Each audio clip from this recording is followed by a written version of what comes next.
guys! It's me again, and for today's video, gagawin na natin ang pinakahihintay na video sa aking channel, ang UST SHS Tips!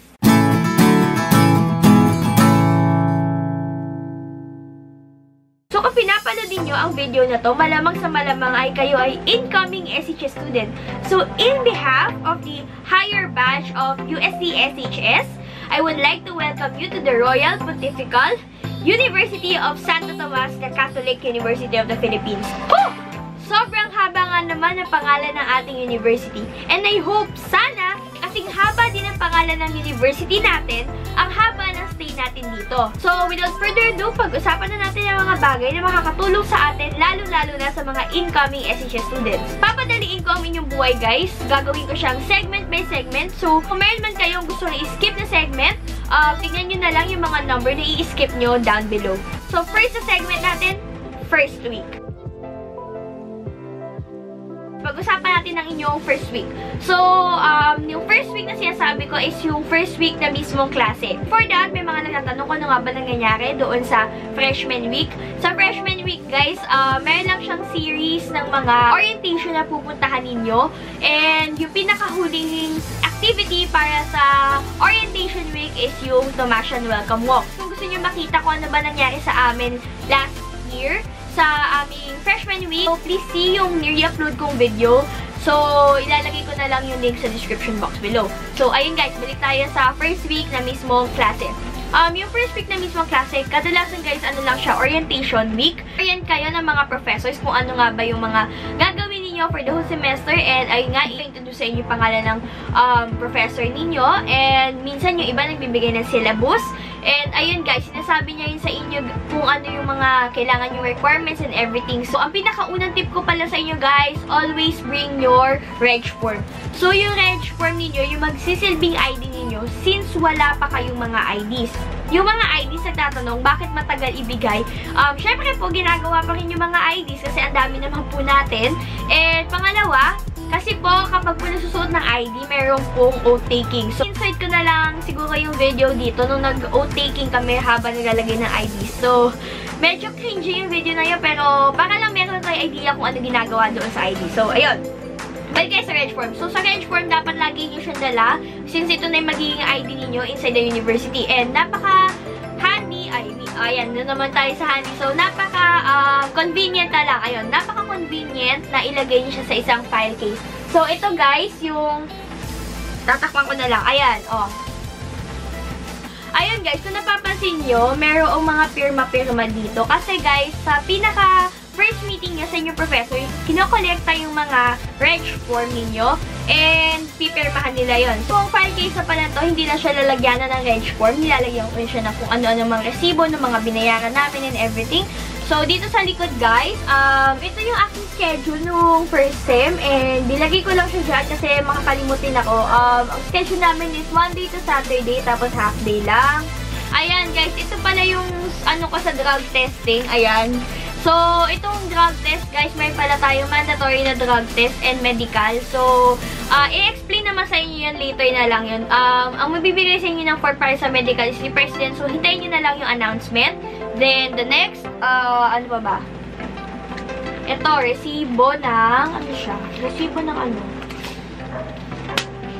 Resibo ng e-books, ayan. So, ang binayaran ko last sem, first sem ko sa e-books ay 2,316. So, kahanap kayo ng idea kung magkano yung e-book. So, ayun po. Ito po yung resibo ng e-books ko. Then, ano pa ba? Ito guys, yung pinakauna ko test permit sa UST. Hindi na naman siya kita. Ayan. So, dalawa lang yung nag-sign. Hindi ko alam. Pero guys, na-take ko lahat ng mga exam. Hindi ko lang alam kung bakit siya nandiyan. And last na nandito is yung, yung picture pala yung kaibigan ko dito. So, ayan guys, yung kaibigan ko. Yung mga nakikita nyo. Hello, Mark. Ayan, si Mark. Shoutout na lang sa'yo kahit alam ko hindi ka nanonood ng videos ko. So, ayan guys. Ayun guys, ito yung president namin. Yung pinakauna namin president kasi first sem nagkaroon kami ng president. So, the first sem siya yung president namin. So, hindi kasi kita yung picture dito. Pero kung interested kayo malaman kung ano ba yung tsura noon, search na lang sa Facebook or somewhere na Martan Montero. Basta yun guys. Ewan ko kung nakikita niyo siya kasi alam ko nag-marshal siya dati. Nung picture taking and nung bilihan ng uniform. Pero, ewan ko, basta siya. Okay, next is yung 1x1 and 2x2 pictures. Ngayon pala, mag-ipon na kayo na napakaraming 1x1 and 2x2 pictures. Pati pala mga index cards. Ayan, mag-ipon na kayo. Kasi guys, nalasan yung ibang mga prof, kailangan nila nung index card. Ayun yung magiging recitation card ninyo. So, doon nila nilalagay kung ilang points naman nakukuha sa recitation and everything. So, ayun guys. And yung 1x1 din ay kailangan para sa seatlan ninyo. Pero, meron akong bibigay sa inyong tip mamaya na lang kapag dating natin sa mga class officers kung paano yung gagawin yun doon sa seatlan. Next pala guys, huwag nyo kakalimutan magdala ng payong at saka pamaypay kasi alam naman natin ng UST, isa siya aquatic university. So, lumulubog siya kapag umuulan. So, kailangan maging handa tayo, magdala tayo ng chinelas, payong talaga. Hindi ko lang siya nasabi dun sa what's in my bag ko, pero lagi ako may dalang payong guys kasi kahit umuulan or umaaraw, sobrang, kasi syempre pag umuulan, hindi ka mababasa. And kapag tumirik ang araw sa UST, grabe, as in, hanggang balat, hindi ko alam, parang kapag naglalakad ka sa Plaza Mayor ng mga tanghali, sobrang sakit sa balat ng init. So, kailangan nyo talaga ng payong. Next, pen and paper. Syempre, sa first week, kailangan natin magdala ng pen and notepad or something na pwede kayo mag-take down notes. Or kung meron na kayong iPad, pwede nyo naman siya dalhin. No, optional naman. Kasi, habang wala pa kayong binibiling e-books, pwede hindi nyo muna dalhin si iPad kung natatakot kayo. Pero kung tingin nyo, kaya nyo naman alagaan yung iPad ninyo kahit wala pa munang e-books, pwede nyo siyang gamitin. And ayun guys, pwede kayo mag-take down notes doon kung ano man yung sinasabi mga requirements sa mga teachers niyo. Guys, next tayo, uniforms.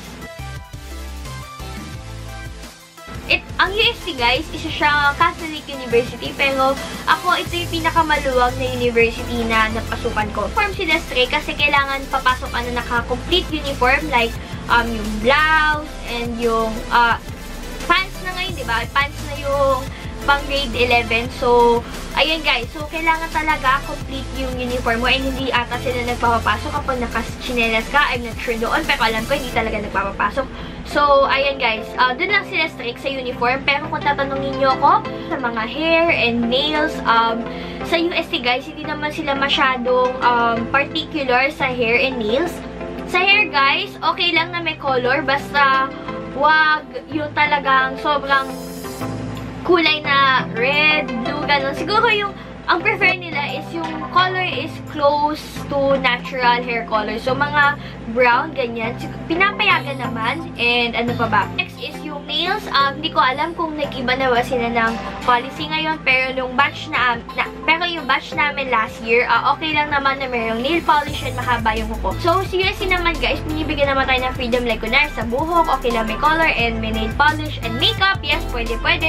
Pero guys, dahil binigyan tayo ng freedom, hindi naman natin kailangan abusuhin ito. So sa tingin nyo guys, hindi pang school yung aura ninyo, then I think hindi talaga siya pang school. Binigyan tayo ng freedom, pero dapat alam natin sa sarili natin kung hanggang saan lang yung limits natin sa binigay na freedom. Next guys, yung hindi ko alam kung this year magpapa-wash day sila kasi alam ko ang schedule natin this sem is yung Monday to Saturday. Kasi kami last year, pinayagan kami na magkaroon kami ng wash day tuwing Saturday. Hindi ko alam kung meron pa rin wash day ngayon. So, ang wash day namin, pwede kami magsuot ng civilian clothes. Pero guys, ito ulit, kapag pinayagan tayo mag-civilian clothes, sana guys, wala yung magsusuot ng...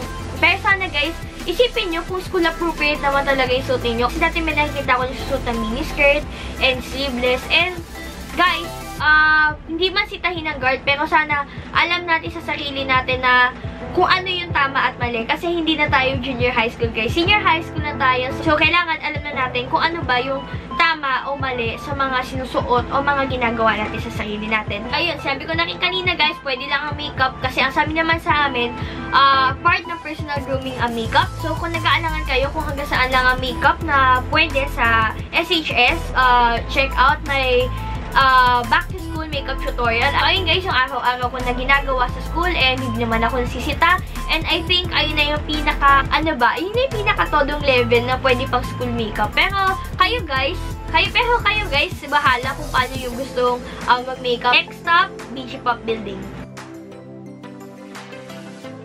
So, BG Pop stands for Buenaventura Garcia Paredes OP Building. So, ayun guys, sobrang haba na name niya, pero actually, to be honest, last year, ayaw nila tinatawag siya ng BG Pop kasi tunog K-pop daw and parang disrespect daw doon sa pinangalanan ng building. Pero, ang gusto nga actually nilang tawag doon is alumni building kasi so, sa mga hindi po nakakaalam, nagpagawa po ng building na yun is yung mga alumni ng UST. So, ayun, BG Pop has 12 floors. Kung nakita nyo nga pala guys, yung BG Pop tour ni Sir Sikat, ayun guys, para malaman nyo kung ano ba yung itsura sa loob ng BG Pop kung hindi pa kayo nakakapasok. Ayun guys, elevators naman tayo. Yung elevators, meron tayong 4 na elevators na pwede lang gamitin ng students. Yung elevator 1 and 2, hindi siya pwede. Yung elevator 1 and 2, doon siya sa kabilang side, yung malayong, di ba ito yung entrance. Then yung malayong side na elevator, hindi po siya pwede. Actually, kanina ko nga lang siya nalaman, tinanong ko sa kaibigan ko kasi dati, pwede siyang gamitin kapag umaga, pero ngayon, hindi na daw siya pwede. And guys, kapag umaga, sobrang haba ng pila sa elevator. Ayaw nyo na-relate, at least 30 minutes, sana pumili. So, at least 30 minutes, nasa BG Pop na kayo para hindi pa marami masyado ang pila. Kasi kapag lumalapit na doon sa oras ng klase, mas sumahaba yung pila. And guys, ilang beses na ako nakakaranas ng ganyan kasi malayo ang bahay ko and lagi akong late. So, sa elevator, hindi naman mahirap ang sistema doon dahil kada elevator, pipila ka lang naman. And kada elevator, I think meron lang silang designated na floors. Hindi ko alam kung paano ginawa nila. Hindi ko alam kung iniba na ba nila or something. Pero dati kasi may designated lang na